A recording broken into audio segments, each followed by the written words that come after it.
When you have to falsify, you have to ghost project. Hindi natin kaya yan. Kasaya naman ang iniwan ng tatay ko na ito naabutan pa man ni John Ledesma.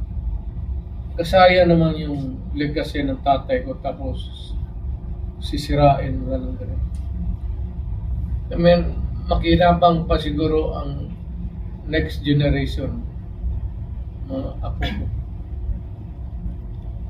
President, Mayor, would you like to comment?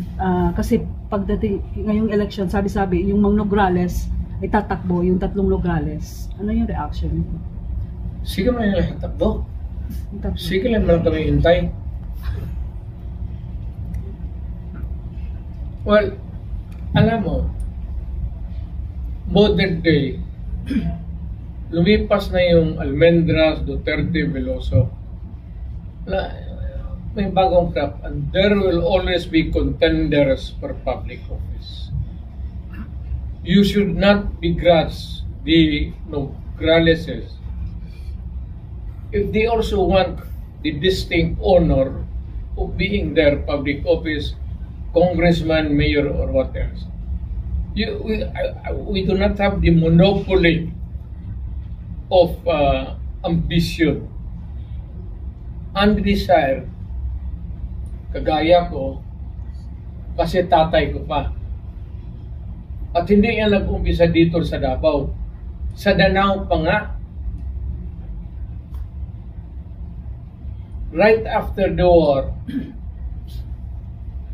siya na yung nag-umpisa ng mayor. Tapos magpunta niya dito. Parang continuity of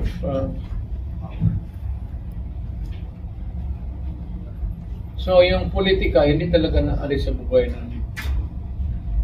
At most maybe in all probability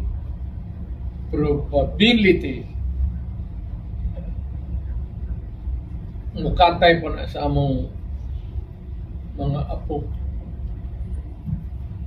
May yung mayor sa gawas last day sa pagpiling Martes man